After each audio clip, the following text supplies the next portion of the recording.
Whoa, that has never happened before. Ever since I uploaded the short of... Yeah, I just uploaded the shorts of the FNAF trailers. Because what happened was, I uploaded the Monsters We Make Volume 2 unboxing, and it got more views than usual on a short. But so then I decided to post these trailers, and that just happened. That's never happened. So if any of those people are watching, thank you. And now to the video. Go watch that movie. Go watch my other videos.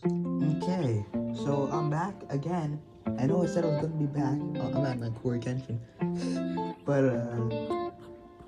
also, let's count this as a reintroduction to my channel. This is kind of a bad time for my views to be spiking, because school starts for me in a few days, and I probably won't have the same amount of time to make videos as I did during the summer. I just didn't have the motivation. Now I got it back, praise Jesus. But so now in this video, I'm just gonna be kind of updating you, and also rambling about all the stuff I said we were gonna make videos on and didn't in this one video. They won't be full reviews of every single one, because that would take way too long at 12 o'clock in the morning. But I'm just gonna do short little things, short little sessions on everything I want to talk about. And yeah, let me get the list of stuff. Let me get started. So I'm gonna be covering all these movies in release order. So I'm sorry, I have a cough. But release order. So start, I guess, would be Final Destination Bloodlines. So I finally watched that one. Actually, no, hold on. Sinners first. The Sinners was like truly great. Like it was really great. I think most people have seen it, and even as a Christian, there's a lot of themes you can pick up here, and it's like, once you realize them, it's actually really powerful. Like, recently I started to pick up more Christian themes and stuff, you know? So that was that. Again, I'm not going to go in-depth plot detail like I usually am, so sorry if this is like kind of like lacking, but anyway. Final Destination Bloodlines. I really enjoyed this one, honestly. I really enjoyed Final Destination Bloodlines. It like put enough of a twist on the formula where it could like stand out, but it could still like work within the franchise. It was really cool. Some very creative and gruesome deaths, and a lot of cool sequences. It was pretty good. I thought it was pretty good. Now, Mission Impossible: The Final Reckoning. A lot of people said the movie was messy, it was this, it was that. Honestly, it was very clunky at times, but at the end of the day, I thought it was still a very solid movie. Like all the Mission Impossible movies are, except for maybe 2, but like, even then, 2's not even that bad. But yeah, there's that. And real quick, I'll touch on the Stranger Things 5 trailers that have come out. They look really cool. Like kind of what I'm expecting though right now. Nothing's like surprised me. Like they're not gonna spoil anything right away. But nothing's like wowed me about the trailers right now. It's just like ooh, it's like yeah. But the poster does look really cool right now. And let's see. Last of Us Season 2. I said I was going to do weekly uploads. That never happened. I'm so sorry. But let me touch on the rest of the season really quickly. They handled Joel's death extremely well, I will say. And I think they expanded Jackson really well too. But at the cost of Seattle. Like, they completely trimmed it down and stripped it of all of its meaning, turned it into cringe. It went on a downward spiral. Like, it just was not. And then the action was cool, but it was so minimal. I will say, episode 6, I don't mind the changes to the porch scene that they did.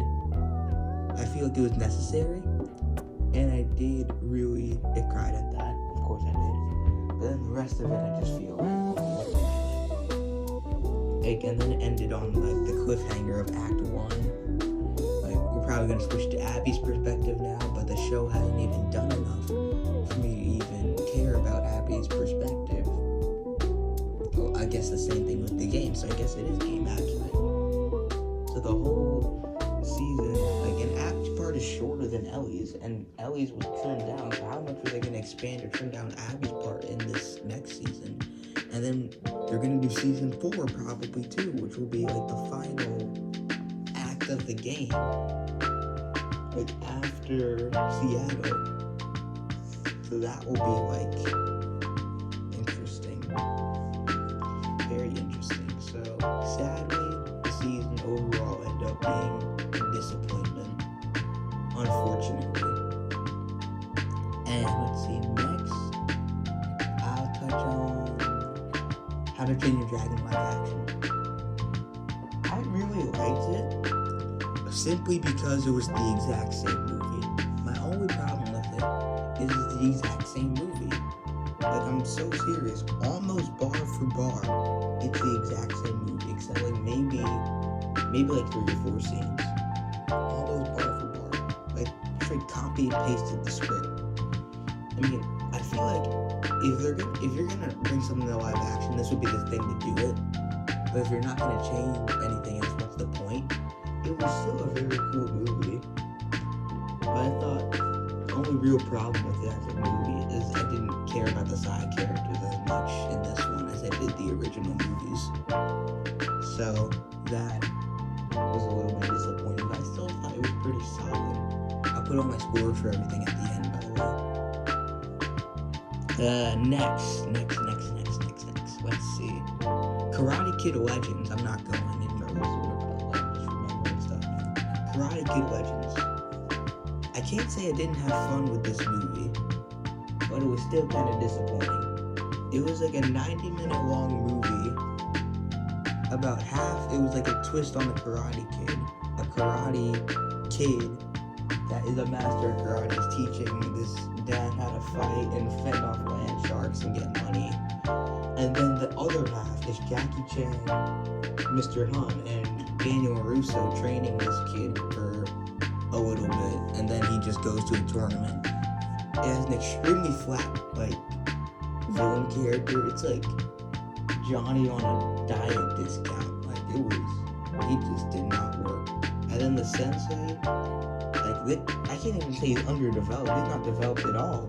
It's like, the villain, like, threat is not, like, felt at all. And Daniel Russo did not have any time in this movie to do anything. It really just feels like he just walked onto the set for, like, a few weeks and then went straight back to Cobra Kai. Like, he just grabbed an extra paycheck. And they're making this whole thing a big deal. This movie's not really a big deal. I did kind of like the love story going on. That was cool, that was fun. But other than that, this movie just like feels like hollow. Like, it was like harmless, but it was like hollow. And also I want to mention my revised statement on Jurassic World Rebirth. Yes, I was wrong. I still don't think the movie's horrible, but it's extremely hollow. Under the cool looking stuff and the cool scenes and stuff, like, you don't feel the suspense because all the characters are poorly written. After I further analyzed the writing, David Kemp, what the heck are you doing? The screenplay is absolute cheeks. It's terrible. It was like really bad. Really bad.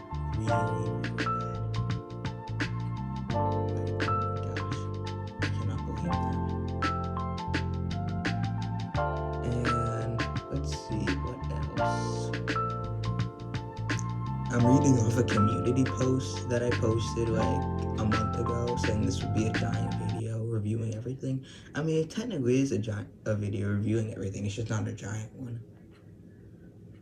Okay, Megan 2.0. This was a very fun sequel, I thought. I feel like it just went too over the top though. It just wasn't even Megan anymore. because Meg wasn't the best movie, but I feel like it had a potential to actually be kind of a cool horror thing. But then we fall into the campiness, and at times it was just a little too much, a little too wacky, and it bombed so bad. It really bombed so bad. It made like $32 million. For comparison, I think the last one made like 150 plus million, I believe.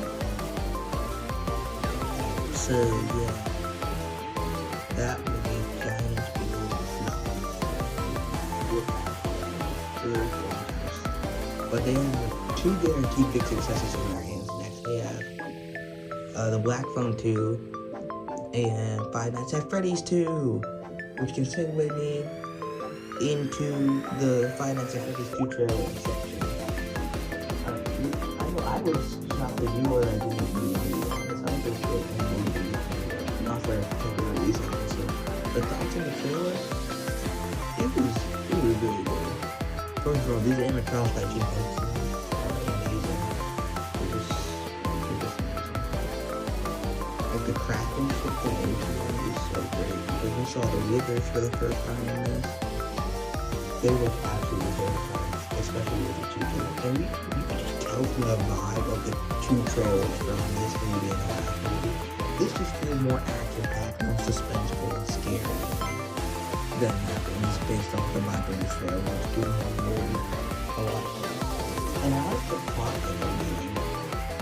That like the evil, it won't stay thing. Because Abby accidentally buries up some more secrets and now it's coming to attack them. Like, it's very exciting. It's very cool. Like, when we get more scenes of the pizzeria. The pizzeria looked awesome. I'm already starting to map it out for FNAF 2. Like, FNAF 2 at home, I mean. Like, and that will start production shortly after the second movie is out, and I can analyze everything about it. And that trailer was amazing. I'm sorry I didn't do a longer thing on it, because I would have, but the hype is kind of down now, so that was it for that. Now, let's talk about Squid Game Season 3 really quickly. Squid Game Season 3. Like, they're gonna hate me for this. I thought it was cool. I thought it was very good, especially the ending. Because people, they don't like the ending because like a bunch of randos made it at the end. And Junho found the island and was useless. Junho finding the island and being useless at the end partly has some merit, but then what do they expect? What do people expect him to do? Just shoot Inho on the spot with the baby in his hand? Like, and also the baby on the Squid Game. That's a representation of the theme. Like, he literally says it. We are not horses, we are humans, and humans are. Rest in peace, Sung Gi-hun. That was like the best sacrifice. One of the best sacrifices I've ever seen on TV. Ending was definitely not perfect, but I still thought it was very good, and it's overhated for absolutely no reason. The rest of the season was good too. Hide and Seek was a devastating game. Jump Rope was a cool game, and Sky Squid Game was a cool game. The thing is, all the characters and most of the main characters from the last season just get killed off in like the first 2 to 3 episodes of this one. This is not even its own fault, because this is really just the second half of season 2 with a 3 slapped over it. Like, it's really not an individual season. This is just a continuation of season 2's story. The continuation and conclusion of that story. So, yeah, season 3 Squid Game, I did like. It was flawed, though. It is the weakest season, though. It's not even its fault. And last movie... Not the last movie I want to talk about. I Know What You Did Last Summer. That one was okay. I thought it was just okay, honestly. It was just alright. The characters were alright. The kills I thought were pretty cool. The mystery I think was pretty solid until it was revealed. And it gets very stupid spoilers if you care for I Know What You Did Last Summer, but 3, 2, 1. Like, obviously, one of the killers is the new character, and then there's a second killer who is one of the legacy characters. And I kind of thought this was going to happen, because when I was hearing the ending is actually a pretty big twist, and it's a twist on the Regal horror formula, I'm like, oh, it's probably one of the legacy characters, right? I was right. And it just didn't work. I see what they were trying to do, but like, it just doesn't make sense. It just falls through as soon as you think about it.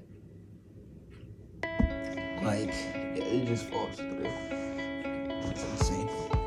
But that movie I thought was fine. It was just a fine little slasher movie. Next movie. I'm sorry about the coughing. I don't know if I'm gonna edit this tonight or tomorrow. I don't know. But let's think now. The next one I'm gonna talk about is the new viral phenomenon, K-pop influencers. I absolutely love this one. It's a Marvel animation and Marvel storyline. Even though I will say the story is extremely simple, it doesn't need to be complicated because it's a peak story and it has peak music and peak themes. And for a movie that was not made by a Christian, it definitely has a lot of Christian themes that I really appreciate. These are must be for yourself. It's amazing. I think it's really amazing. It's one of the best that we've done, honestly. Like, it was really good. Really good.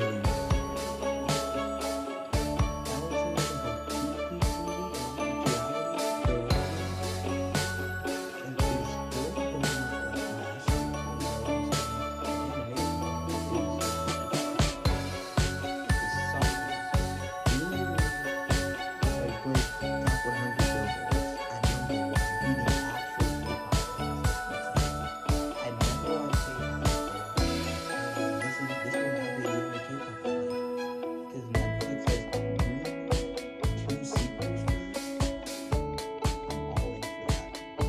massive.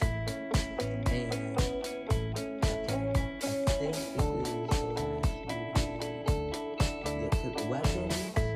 I've like seen stuff, but I haven't like actually watched it for myself, so I can't give like a full opinion on that yet. Bad Guys 2, I still haven't seen yet, but I will. Nobody 2, I didn't see. I'll see eventually. But let's talk about the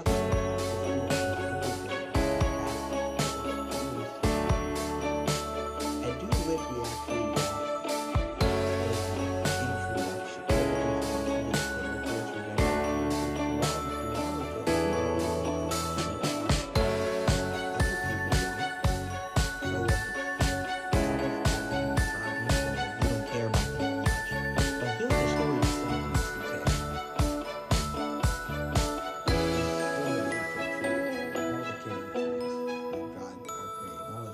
got self-sacrifice that drive it are great.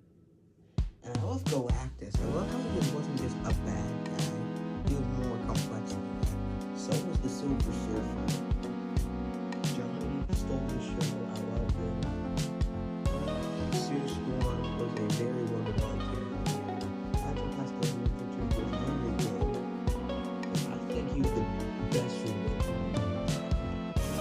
Or maybe it was Sue Storm. Sadly, Ben Grimm, the Thing, got least of the spotlight here, but he still had his moments and he was still cool. Like, and then that ended. Frankly, that would be a problem. But not because he wants to be good. Yeah, no books. And spoilers for you to kind of do shows up at the end to pick up, like Uncle Dude picked up at the end and picked him up. And now this is the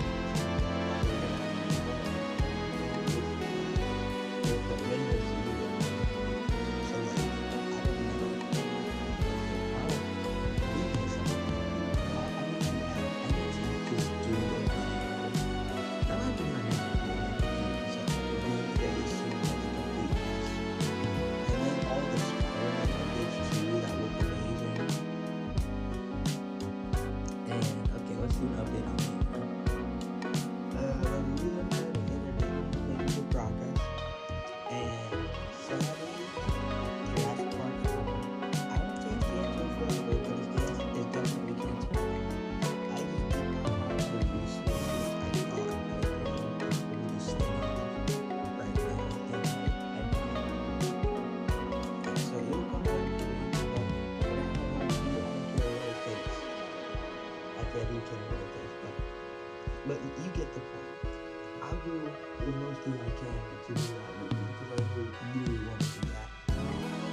Now, oh yeah, revised score on Jurassic Rebirth. I'm sorry to say this, but a 5.8 out of 10. I'm so sorry, Rebirth, but that's your new score. And lastly, the score on Fantastic Four, I'm gonna give a solid 9.4 out of 10. And that's it. That's actually it this time. So go back and edit those things. And that's actually it. Jesus loves you. I love you. Thank you for the support. I hope this channel gets to reach more people now. Like, subscribe, do all that stuff. And bye.